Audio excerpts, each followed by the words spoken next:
할렐루야. 6월 25일 목요일 새벽 기도회를 시작하도록 하겠습니다. 사도신경으로 우리의 신앙을 고백하시겠습니다. 나는 전능하신 아버지 하나님 천지의 창조주를 믿습니다. 나는 그의 유일하신 아들 우리 주 예수 그리스도를 믿습니다.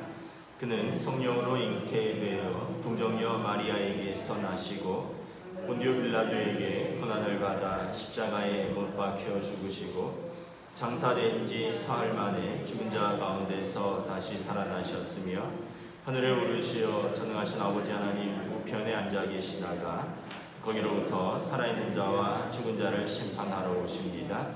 나는 성령을 믿으며 거룩한 공교회와 성도의 교제와 죄를 용서받는 것과 몸의 부활과 영생을 믿습니다. 아멘. 찬송가 543장 찬양하시겠습니다. 찬송가 543장입니다.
129편 1절부터 8절까지 말씀입니다.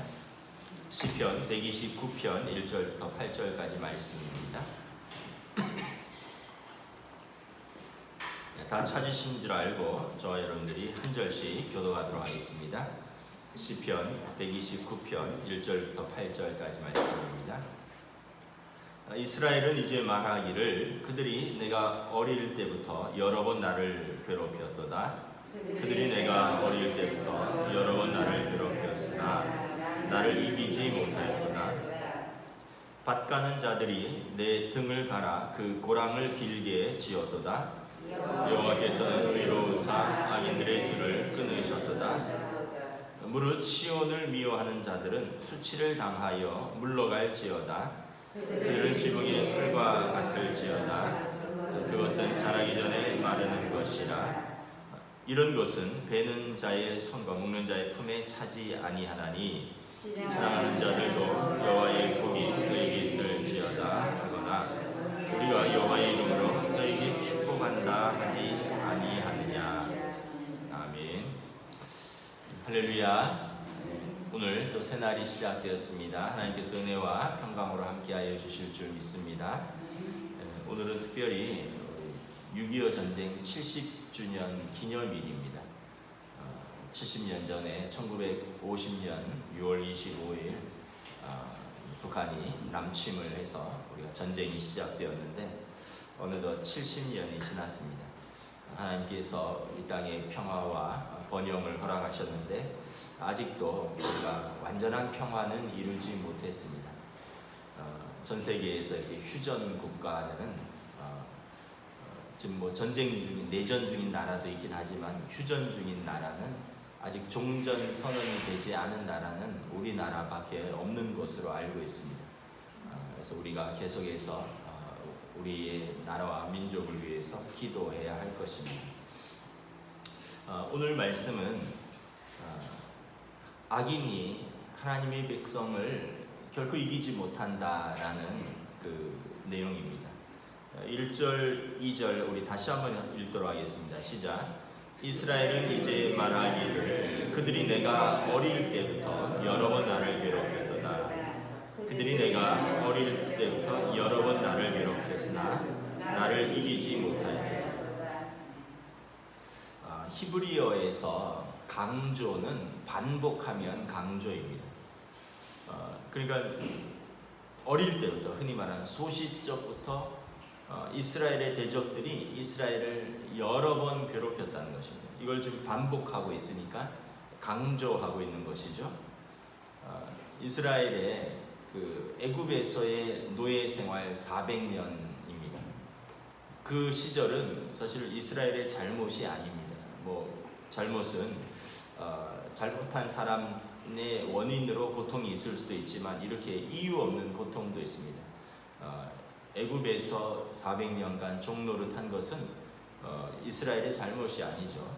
또 이스라엘이 광야길 40년을 가는 동안에 그들의 대적이 계속해서 그들을 공격했습니다. 아말렉이 뒤에서 공격하고 또 약속의 땅에 들어가서도 그들은 끊임없이 블레셋과 또 이웃 나라들과 싸워야 했고 또 이후에는 아시리아나 또 바벨론에 의해서 멸망당하고 또 이후에는 또 그리스에 의해서 또 로마에 의해서 헬라에 의해서 로마에 의해서 또 통치를 받는 고통의 역사를 가지고 있습니다. 그런데 2절 하반절에 보면 그러나 그들이 우리를 이기지 못한다. 이것이 이스라엘의 자신감입니다. 우리의 대적은 우리를 어렸을 때부터 우리가 힘이 없을 때부터 오랜 세월 동안 여러 번 반복해서 우리를 괴롭게 하고 고통스럽게 합니다. 얼마나 고통스럽게 하냐면 3절에 보면 밭 가는 자들이 내 등을 갈아 그 고랑을 길게 지었도다. 여러분 그 밭을 갈 때 고랑을 갈지 않습니까? 등에 고랑이 파였다는 것입니다. 아마도 이스라엘이 애굽에서 노예 생활할 때 등에 채찍을 많이 맞았을 것입니다. 또 이것은 비유이기도 합니다. 인생에서 얼마나 고통스러우면 등에 고랑이 파일 정도로 많은 고통이 있었겠습니까? 그런데 4절에 보면 그러나 여호와께서 의로우신 여호와께서 악인들의 줄을 끊고 우리를 해방케 하셨다. 우리를 자유케 하셨다라는 것입니다. 그래서 이것은 믿는 자들의 고백입니다. 삶에 고통이 있고 또 어려움이 있지만 하나님께서 공의로우신 하나님께서 이것을 두고 보시지 않는다는 것입니다. 반드시 하나님의 때에 악인들의 줄을 끊을 것이며 우리를 그 고통에서 해방할 것이다. 5절에 보면 이스라엘의 독특한 믿음이 나와 있습니다. 시온을 미워하는 자들은 수치를 당하며 물러갈지어다. 시온은 이스라엘입니다. 예루살렘을 말하는 것입니다. 그러니까 시온을 미워하는 자들, 예루살렘을 미워하는 자들. 시온은 하나님의 임재가 있는 곳입니다. 그래서 하나님을 대적하는 것이죠. 그러니까 이스라엘을 미워한다라고 말하지 않습니다. 시온을 미워하는 자, 하나님의 임재가 있는 그곳을 미워하는 자는 하나님의 대적이라는 것입니다. 다시 말하면 이스라엘은 우리의 대적은 하나님의 대적이다 라는 믿음이 있습니다. 그러므로 그들을 하나님께서 끊으실 것이다. 4절에 보면 그들은 지붕의 풀과 같을지어다. 그들은 자라기 전에 마르는 것이라. 여러분 지붕에 예전엔 지프로 지붕을 엮었죠. 가끔 그곳에 풀이 자라기도 합니다. 그런데 그 풀은 뿌리가 없는 풀입니다. 뜨거운 태양볕이 내리쬐면 곧 말라버릴 것입니다. 서리가 한번 내리면 얼어버릴 것입니다. 저희 교회 옥상에도 제가 가끔 올라가 보면 곳곳에 이렇게 풀이 자라는데 그 풀은 별 의미가 없습니다. 왜냐하면 흙이 없어서 그 틈새에서 자라는데 뿌리가 깊이 내리지 못하는 것입니다. 제가 물을 주지도 않습니다. 가끔 제 눈에 보이면 뽑아버립니다. 7절에 보면 이런 것은 베는 자의 손과 묶는 자의 품에 차지 아니하는가. 추수할 때 곡식을 베고 또 곡식을 묶는 자에게 이런 잡초는 의미가 없는 것입니다. 뽑아버릴 것입니다. 마찬가지로 악인들도 잠시는 형통하는 것 같으나 그러나 하나님의 품에 차지 않을 것입니다. 그들은 뽑힐 것입니다. 베어버릴 것입니다. 결국 8절에 보면 지나가는 자들이 결국은 이스라엘을 향하여 하나님께서 너희를 복 주시는구나. 우리도 너희를 여호와의 이름으로 축복한다 라고 말을 할 것이다 라는 것입니다. 그래서 이스라엘은 어떻게 보면 그 고난의 역사 속에서 하나님을 끝까지 신뢰하는 것입니다. 하나님의 백성을 미워하는 것은 곧 하나님의 대적이 되는 것이기에 우리는 하나님 편에 서 있으면 우리를 미워하는 자들은 하나님께서 친히 원수를 갚아주신다라는 그 믿음이 있는 것입니다. 그래서 로마서 12장 19절에 보면 친히 원수를 갚지 말고 하나님의 진노하심에 맡기라. 우리가 살다 보면 어떻게 보면 진실보다 거짓이 더 우위를 점할 때가 있고 또 어떤 때는 보면 악인이 의인보다 더 형통하게 보일 때도 있습니다. 그러나 우리가 믿음을 가질 수 있는 것은 뭐냐면 하나님께서 심판하신다는 것입니다. 하나님은 공의의 하나님이시기에 반드시 심판의 때가 있다라는 것입니다.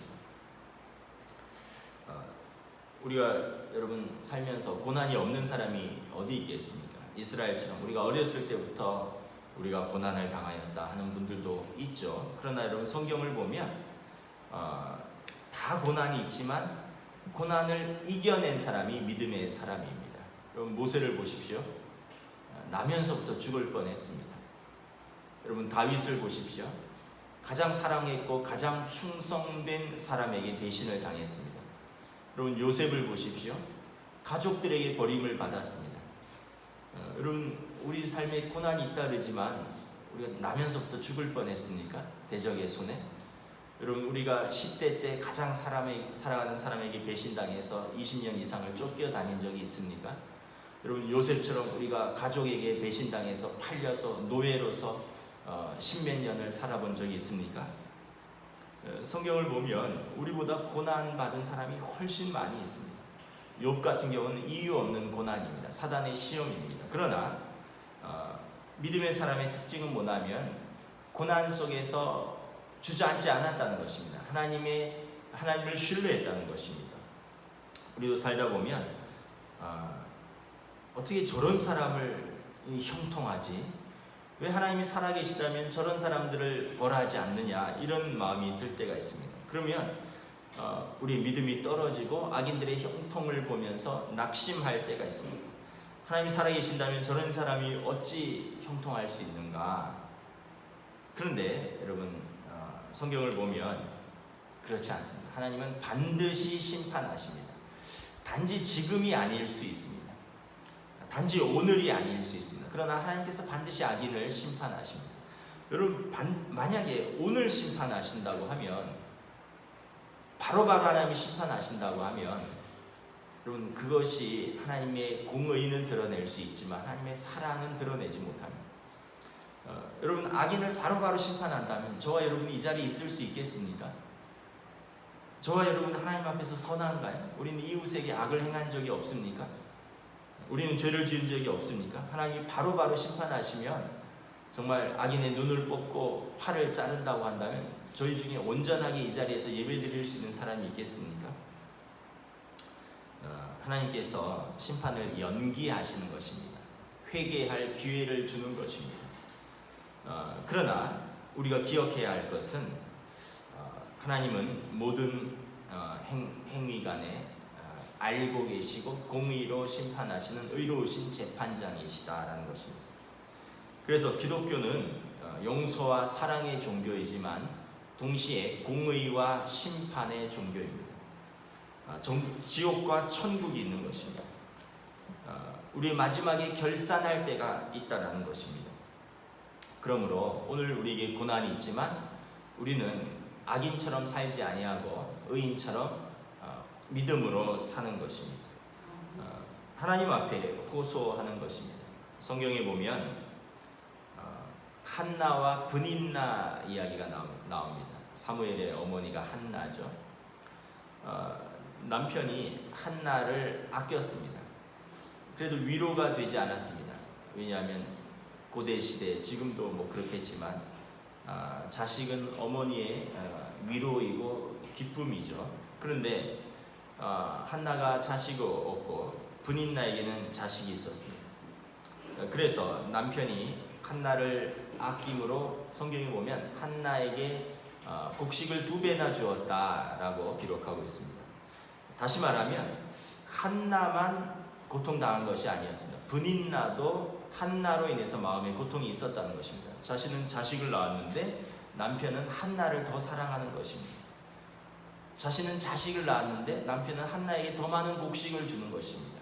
그러니까 브닌나 입장에서 보면, 한나 입장에서 보면 자식이 있는 브닌나가 자신을 격동시키는 것이지만 브닌나 입장에서 보면 자식을 낳은 자신에게 남편이 또 한나가 자신을 격동시키는 것입니다. 입장을 바꿔놓고 생각을 해보면 자식이 없어서 서럽고 그 자식으로 인해서 격동시키는 것도 있지만 먹일 자녀도 없으면서 더 사랑받고 음식을 배나 받는 한나가 브닌나를 격동시키기도 하는 것입니다. 누구나 자기 입장에서 고통이 있는 것입니다. 그런데 한나가 잘한 것은 뭐냐면 원통할 때 눈물과 기도로 하나님께 나아가는 것입니다. 그래서 여러분, 하나님 앞에서 애통함을 쏟고 하나님 앞에서 위로와 은혜를 구하는 것입니다. 하나님께서 한나의 그 애통을 보셨습니다. 성경에 보면 오늘로 말하면 새벽 기도일 겁니다. 새벽마다 나와서 눈물로 하나님 앞에 기도한 한나를 하나님이 외면하지 않으셨습니다. 그리고 그에게 사무엘이라는 이스라엘의 걸출한 사사, 이스라엘의 초대 왕과 두 번째 왕 사울 왕과 다윗 왕을 세우는 놀라운 사사를 그 어머니에게 선물로 주셨습니다. 우리에게 원통함이 있습니다. 고통이 있습니다. 그러나 그 화를 사람에게 다 푸는 것이 아니라 하나님께 호소하는 사람이 믿음의 사람입니다. 여러분, 사람에게 다 호소하면 우리도 똑같은 범죄자가 되고 맙니다. 여러분, 증오 범죄라고 있잖아요. 요즘 이렇게 보면 운전하고 가다가 누군가 내 길을 방해하고 나를 놀라게 하면 막 쫓아가서 차를 세우고 뭐 흉기를 휘두르고 주먹을 휘두르고 사람들이 화를 참지 못하는 겁니다. 화를 참지 못해서 한순간에 화를 참지 못해서 인생을 그르치는 것입니다. 범죄자가 되고 자기 인생에 큰 오점을 남기는 것입니다. 그래서 하나님 앞에서 우리의 마음의 불을 끄는, 하나님 앞에서 호소하는 연습이 여러분 기도입니다. 여러분 성경에 보면 뭐 아까도 말씀드렸지만 모세처럼 다윗처럼 억울한 사람이 있을까요?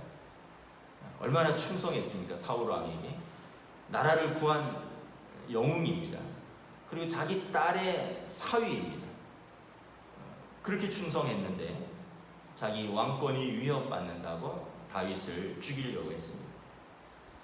근데 다윗에게 있어서 그 20년 가까운 억울한 세월이 있었습니다. 그러나 다윗은 원수를 자기 손으로 갚지 않았습니다. 다윗은 하나님의 살아계심을 믿었고 선으로 악을 이긴 사람입니다.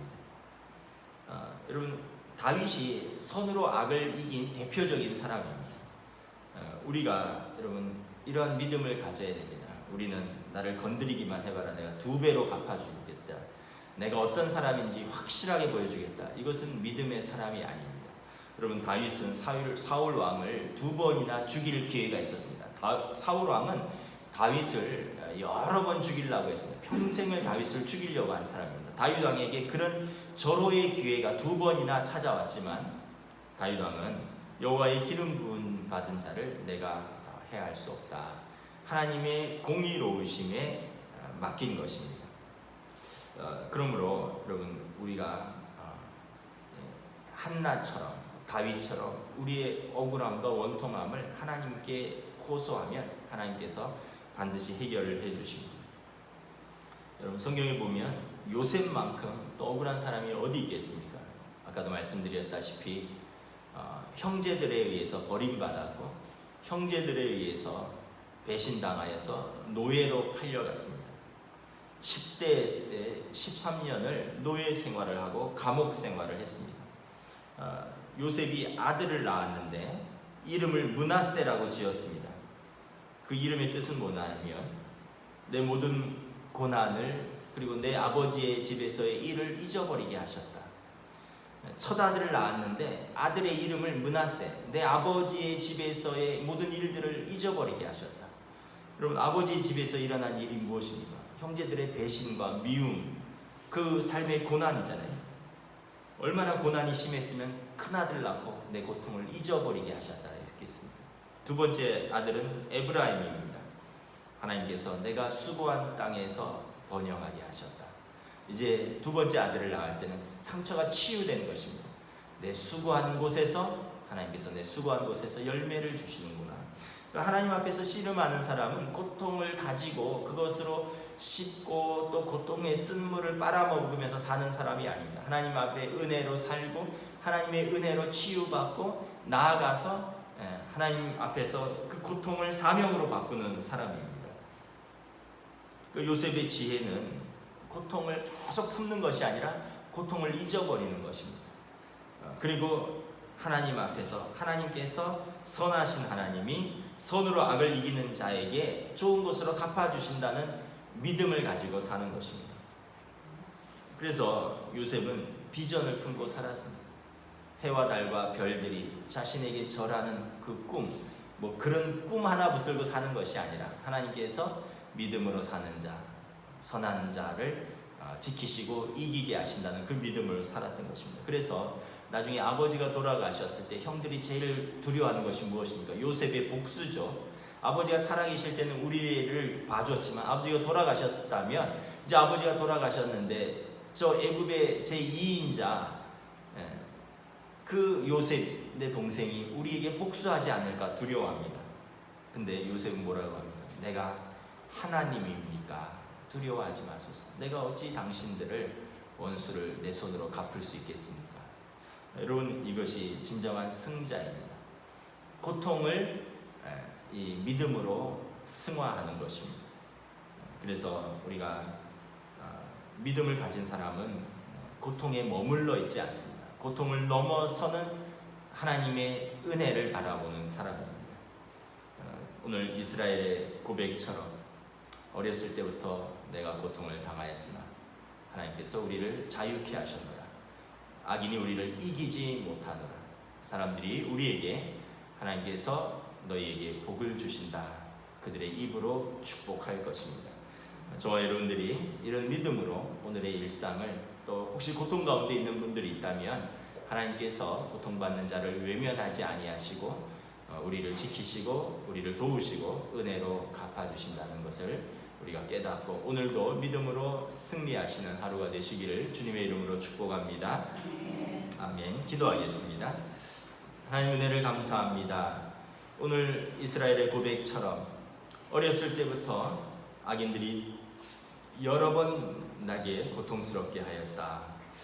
이것은 이스라엘의 고백이기도 하면서 또 살아가면서 우리의 고백이기도 합니다. 우리의 잘못으로 인한 고통도 있지만 때로는 악인으로 인한 고통도 있습니다. 때로는 이유를 알지 못하는 고통도 있습니다. 이럴 때 우리 믿음이 시험을 받습니다. 하나님이 살아계시다면 어찌하여 악인은 형통하며 믿음으로 분투하는 나는 고통을 당하는가? 그러나 우리가 성경을 바라보면 하나님은 사랑의 하나님이시지만 동시에 공의의 하나님이시며 의로우신 재판장이십니다. 언제까지 악인이 형통하며 언제까지 의인이 고통을 받게 내버려 두지 않느냐 하십니다. 하나님께서 오래 참으시는 것은 악인에게 회개할 기회를 주기 위해서입니다. 또한 하나님 그 고통의 세월 속에서 우리가 연단되고 인내하게 되고 또 거룩하게 되며 나아가서 하나님의 사람으로 빚어지는 시간이라는 것을 깨닫습니다. 성경의 인물들 모세, 욥, 다윗, 요셉 이 모든 사람들은 하나님 앞에서 고통 속에서 원망하고 좌절한 사람이 아니라 고통 속에서 빚어지고 승화되고 나아가서 저가 있음을 통하여 하나님의 살아계심이 증명된 믿음의 사람이었습니다. 오늘 우리에게도 이 믿음을 더하여 주시옵소서. 하나님 또 우리에게 이 고통을 이겨나갈 용기와 힘을 더하여 주시옵소서. 특별히 이 나라 이 민족을 위하여 기도합니다. 오늘은 6.25 전쟁 70주년 기념일입니다. 1950년 6월 25일 전쟁으로 인하여 이 땅이 초토화되고 많은 사람들이 죽고 또 장애를 입었고 가족들이 헤어지고 우리 민족의 역사 가운데 가장 큰 재난과 고통을 겪었습니다. 우리가 계속해서 하나님 앞에서 믿음으로 기도하는 민족으로 하나님께서 이 땅에 복음을 허락하셨고 이 땅에 평화를 허락하셨고 이 땅에 번영을 허락하셨습니다. 그러나 아직까지 완전한 평화와 또 완전한 안정은 오지 않았습니다. 우리가 이를 위해서 기도합니다. 우리의 고통에만 집중하는 것이 아니라 이 나라와 이 민족을 향하여 무릎 꿇을 수 있는 한국교회 될 수 있기를 원합니다. 또 우리가 이 나라와 이 민족뿐만 아니라 고통당하고 있는 북한 민족들을 향하여서도 기도할 수 있는 한국교회로 인도하여 주시옵소서. 감사를 드리오며 우리 주 예수 그리스도 이름으로 기도드리옵나이다. 아멘. 하늘에 계신 우리 아버지, 아버지의 이름을 거룩하게 하시며 아버지의 나라가 오게 하시며 아버지의 뜻이 하늘에서와 같이 땅에서도 이루어지게 하소서. 오늘 우리에게 경할 양식을 주시고 우리가 우리에게 잘못한 사람을 용서하여 준 것 같이 우리 죄를 용서하여 주시고 우리를 시험에 빠지지 않게 하시고 악에서 구하소서. 나라와 권능과 영광이 영원히 아버지의 것입니다. 아멘.